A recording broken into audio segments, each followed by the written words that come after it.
Good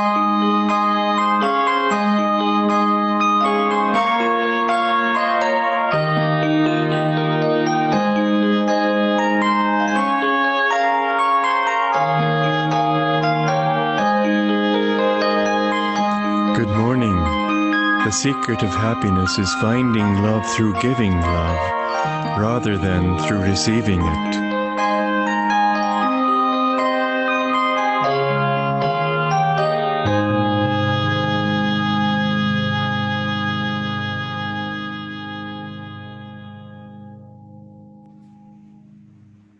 Good morning, friends, and welcome.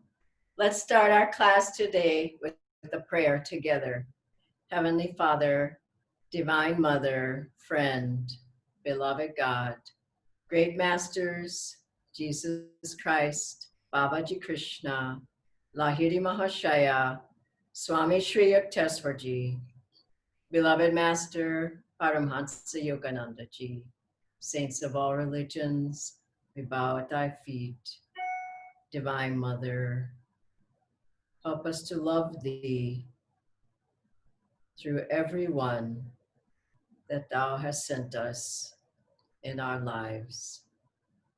Help us to know in our relationships that it is thee who is giving us love through every person. Bless us that we can uplift that love until it's divine love, and we're in love only with thee. Om Shanti. Shanti. Let's listen to Swamiji and then we'll come back for our class.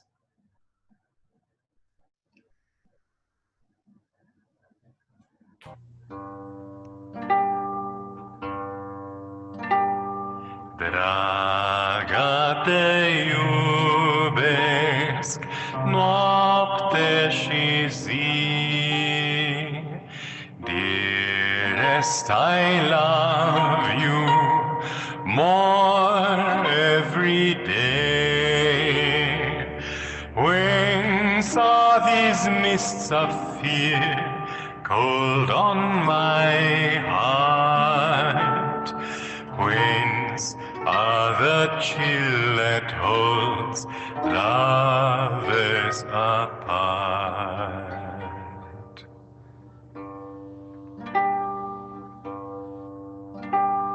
Draga, te iubesc noapte și zi. Dearest, I love you more every day. Surely though men slay love, love cannot die.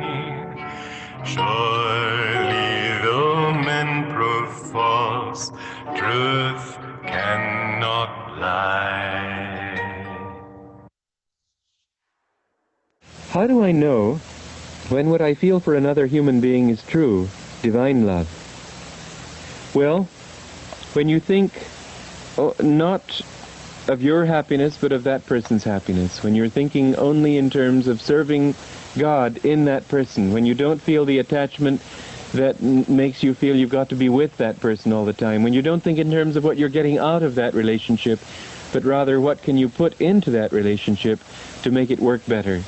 These are all thoughts that help to make marriage a beautiful thing, and anything less than that is what makes marriage a great trial to people.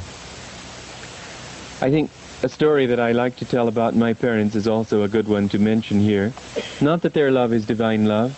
I cannot honestly say that I've seen it, but at least it's a very noble and dignified kind of human love. I've never known them to have an argument. When one time my father was complimented on the peace and harmony of their marriage, he said, well, he has sort of a wry sense of humor, as I have, and he said, when we were married, I told my wife that I would make all the important decisions in this marriage. He said, since then, there just haven't been any important decisions to make. And what he really meant was that they consider their love for one another more important than anything else. how often we allow some little temporary situation to stand in our way, to stand between us and recognition of the fact of a deeper and longer range relationship and commitment. And they just have this understanding that their relationship with each other is much more important than any particular decision or that they might have to make, or thing that they might want to do, so that maybe he wants to go golfing and she wants to go to the symphony. They will compromise. If he can see clearly that she really wants to go to the symphony, fine, he'll go to the symphony too. It's no big issue. If he really definitely feels like going golfing, then the point comes where she sees that she's the one who will compromise. And so it's a give and take kind of relationship, and I have never known it to break down. I've never known it to reach the point where each of them wants so badly to do one or the other that they won't give in. Mother at one point or another, even if she really wanted to go to the symphony, would say, okay, it isn't that important. Or Dad, if he really wanted to go golfing, would say, what does it matter? It just doesn't matter that much. Or they might go in different directions, not feel they were doing something disharmonious with one another. That he would say, okay, I'll go golfing, you go to the symphony, fine, and they meet. It's a mature relationship. And even if it's not divine love in the sense of seeing God in one another, I think Mother has tried to live that way. I really don't think that Dad lives that way. If he does, he's never shared it with me. Nonetheless, there is this kind of respect for one another. I think that respect is perhaps an even more important than love, if we're talking in human terms. Because even divine love, until you unite your consciousness with God, how often do we read the lives of saints and spiritual aspirants talking about going through dry periods where they just don't feel devotion, they just have to keep struggling, and gradually that devotion comes back. Well, if that's true with even divine love, even in our relationship with God, who is the source of all love, that somehow the clouds come in and we can't feel it sometimes, how much more true is that in relationship with one another? Since we don't really get that kind of love from one another, we merely express it to one another, but God is the real source of our love. How much more true is it then in our relationship with one another? There just have to be, in any human being's life, in his relationship with a spouse or with his friends, times when he just feels completely blank. He can't help it. That's the way we're made. Our feelings are inconstant. So I think that the basis of our relationship should be love as a long-range thing, something we touch on as often as we can, but respect is something we can always hold. And therefore I think that a more important basis for a dignified and true human love should be mutual respect. Again, I don't think that that kind of respect is possible if people are together all the time. I know a couple that they said they had been together 24 hours a day for the last 2 years, and I was wondering if they even were together in the bathroom, and somebody came down delightedly to report that she'd seen them go into the bathroom together. But I really believe, even in the closest of human relationships, in a certain amount of privacy, a certain amount of distance, because we need to be in ourselves, and the more we have, that's why at Ananda we don't believe in this lockstep togetherness. We give people the right to have their own home, to have their own space. We even encourage married couples, if they can afford it, if they can do it, to either have separate bedrooms or have some time when they're alone, not to feel that they've got to be together all the time. You can bring a great deal more to such a relationship if you have privacy and if you have a chance to be close to God in yourself also every day. I think a day of silence, vacations from one another every now and then, I think all these are a part of a really healthy relationship. And anybody who feels that he's got to cling to his spouse all the time, there's something unhealthy about it. There's some sort of fear there. There's a kind of attachment that I think is based in fear.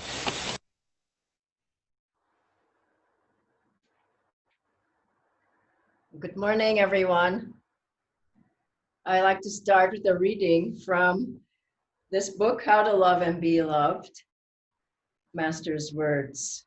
To know the Spirit, you must become the Spirit, finding yourself manifested through the bodies and minds of all. Make the bubble of ego one with the ocean of spirit. Make it vast, so vast that you behold all the bubbles of living beings floating there, Break the boundaries of small selfishness and include in boundless ego selflessness all living beings. Chant the song of cosmic consciousness. So be thou, my Lord, thou and I, never apart. Wave of the sea, dissolve in the sea. I am the bubble, make me the sea. This is a very important topic that we're going to discuss today. I may need to break it up into 2 classes because there's a lot to talk about.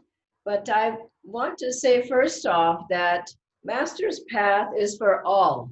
It's not just for monastics, people who can run off to a cave in the Himalayas. It's for people who love God, period. You love God and you're married, you love God and you have children, you love God and you're by yourself. It's for those who really feel in their hearts that they're seeking God, they want to serve God, they want to love God, they want to become one with God. And thus, Master had many who were, on our path before we go to that. I mean, Lahiri Mahashaya, he was married, he had children. Swami Srikteswarji, he was married and he had children. And then Master had several disciples. Kamala Silva was married, Yanamata before she came to Master, Rajasi Janakananda, Dr. Lewis was married, Mr. Black was married. And then at Ananda, at the beginning, there were many monastics. It was, I would say, a good percentage was monastic. And then after some years, many of those people married. And some of them married each other, the monastics, but many did get married. And they became the leaders, leaders of Ananda. Leaders, many of the colony leaders are married. Many of the people who serve Ananda with all their heart and soul, they're married, they have children. So it's not that we're limiting the teachings to one who's just a total renunciate. That in your heart, if your heart is given to God, then that's the important thing. And so I want to show a couple of visuals now.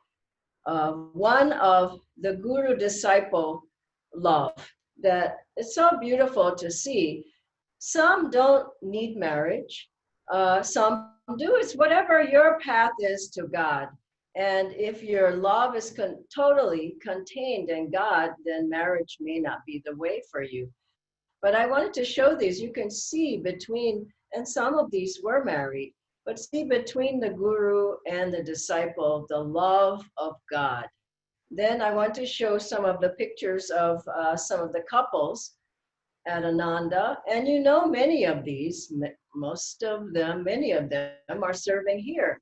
But it's one ray of light, of love that they're sharing with other people who are seeking the path.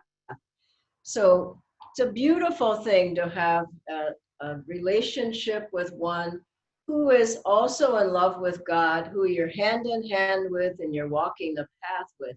Now, how do you find that relationship if you don't have it already?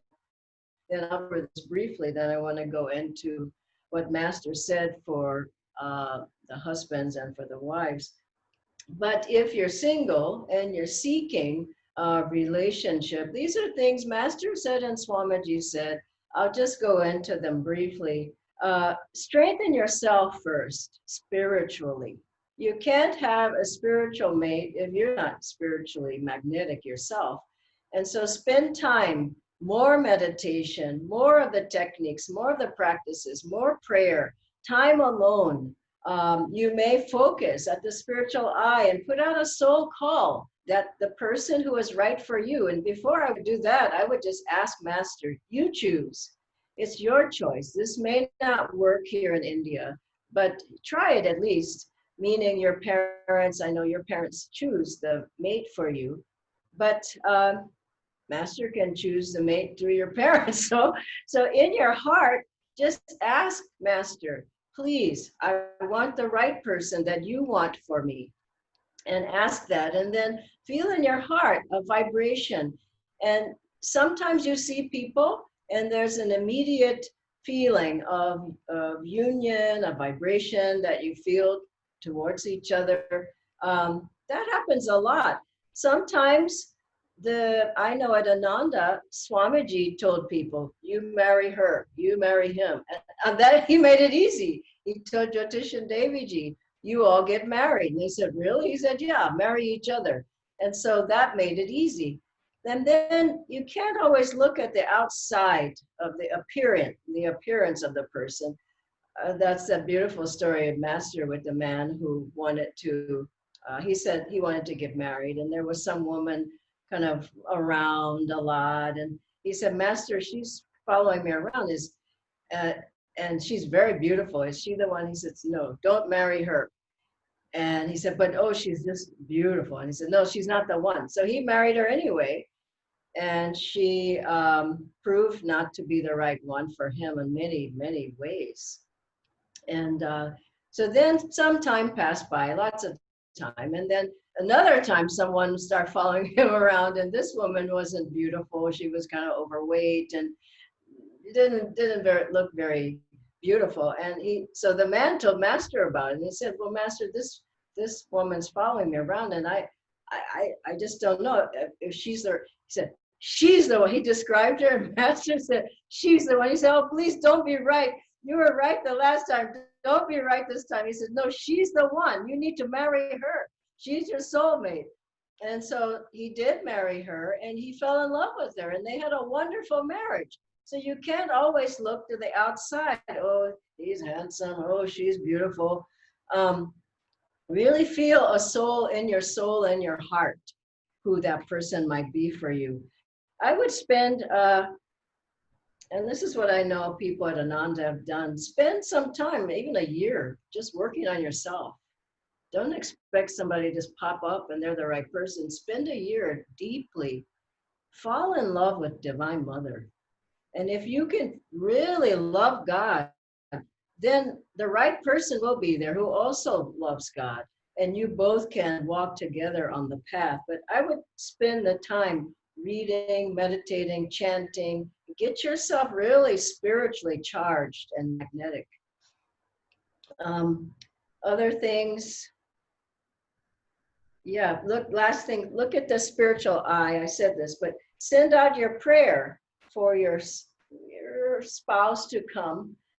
And it may be some time. I mean, you can't rush these things. Just keep praying about it. Keep getting yourself ready. Keep asking the masters to bring the right person into your life. And I have found, and this is a bit of a side thing, and I don't have time to go into this, but you can't get everything from your spouse. People think that's going to give me everything in my whole life. It's just not possible. And there are other people in your life, a close friend or relative or your children who can give you other things. So don't expect everything to be perfect and you get everything from your spouse. I think that's totally unrealistic. And in my own life as a monastic, I find that I'm just so fulfilled because there's so many, you can just see like flowers in a garden. I have so many wonderful friends, close friends, guru bhais, people I feel like I've known them for incarnations that have come into my life, and I go, oh yeah, this person, oh yeah, I remember you. And so there's a fulfillment, is what I'm saying, from people who aren't your spouse, who are master sense to you, who are your close friends. Look around in your guru bhais, and you might find joy from this friend, or energy from that friend, or this one always wants to chant, or this one always is inspired. And so make a garden of in your life, of your friends, of those who are helping you. And then of course your spouse is there as Divine Mother is giving you herself. If it's right, the highest octave is divine love. And most people don't have that. They have a selfish personal love. But aim for more and more as you meditate. One of these things I saw here, and we'll go over it, as Master says, either for the husband, I think for the wife, the more you meditate with him, the more he will love you. And the more you meditate together, you just keep rising up. You keep rising up. Problems keep going away, or you sail through them. But the more you're on a heavy level, emotional level, physical level, it just doesn't ever work out. And so let's go into now. I'll do the best I can with the time I have today. Let's go into the thoughts for the husband. And I'll send you these so that you can study them on your own. I can't go through all of these. I've chosen some, but you can see them. Master himself said these things. It's not I'm saying them. It's not even Swamiji. Master said these things. And I'll send them so you don't need to write them down. I'll just hit a couple of them. One, don't encroach upon your wife's independence. Now I see this happening. No, she can't go there. No, she can't. No, you can't. No, you know. And it's just not right. The person needs to be free as you are free. And I'm saying this from an American context, but I've lived here in India for some time, and I've seen what happens here. It's not like I don't know. And Master said these things himself. So don't say, no, that's not right. Adjust yourself to what he's trying to say here. Another one. Now, I know this is hard. Some take and some leave, whatever you want to do, but sleep if possible in separate rooms. And Swamiji just said that, or in separate beds, or you may grow into that point where that happens. But it's good to know what Master said. This is directional. Aim in that direction. Another one, do not insult or be sarcastic with your wife at any time. Now, this should be for anybody. Don't insult or be sarcastic with anybody, but particularly with someone who you love, your wife. And this happens, that sharpness in the voice, or she's lower than me. She doesn't really matter. She walks behind me. And Dwapara Yuga, this isn't right. I mean, I hate to have to say this, but I really think about these things. The next one, he says, do not argue with your wife at any time. Wow, you're going to have to grow into that one. But, you know, Master said that fools argue and wise men discuss. Now, I know the discussions can get heated, but try to discuss. And if something keeps coming, you can't let it go, just let it go for a while. Take a walk, go out of the room. Don't just keep going on and on and on until it blows up. And you come back at it the next day, it was nothing. But you have a bad feeling about that. So, but this is particularly the husband. Do not argue with your wife at any time, especially before others. Wow. You got a change on that one, especially before others. It's disrespectful. That's what he's saying. Another one, go out often with your wife alone and frequently with your children as well. Talk with her about literature, music, higher spiritual truths. Now, what he's saying is don't keep harping about the same things. Oh, the dishes are dirty. Oh, where's my clothes from the laundromat or from the cleaners? Oh, and I need this and that. Just talk on a higher level. There's other things to discuss. And that will keep your thoughts uplifted. Next, your life and experience with your wife must be that of daily constant progress in material, mental, spiritual ways. Don't get ossified that, oh God, I've been married to her for 30 years now, nothing matters anymore. It does matter. So keep the marriage alive in that way, from in material, mental, and spiritual ways. Next one, keep your body like the body of an athlete. Now, you have to work on this. Eat raw food often. Keep your wife away from the kitchen. Keep your wife away from kitchen work. Wow, as much as possible. Isn't that wonderful? It's just, these are high thoughts, and this was in Master's time. And so he's saying, don't just make your wife cook all the time. Where's the breakfast? Where's the lunch? Where's the dinner? Where's the breakfast, lunch, and dinner? She should have the freedom to cook with joy. I know someone, Devi, who, she's a wonder, that Nayaswami Devi, she's a wonderful cook. I've eaten their foods lots of times. I mean, she cooks with so much joy. And Jyotishji, I know this is shocking, but I take it for America, but Jyotishji does the dishes because the wife, Daviji, is doing the cooking. And I even tried to say, I'll do the, no, no, no, no. This is what I do. I help Davy. So help your wife. Don't just say, oh, where's the food? That's not the right spirit. It's not the right attitude. And keep your body fit. Now, that means don't get out of shape. Then you're more and more on the couch, and you can't get off the couch. Then your wife has to take care of you. So get out, walk, run, whatever you do, but keep the body fit for self-realization and to look appear good for everybody, including your wife. Next, make your home life spiritual and simple. I see I won't get to all these today, but we'll have next week. So home life, don't complicate your life and make it a deeply spiritual life. Never lie to your wife. Wow.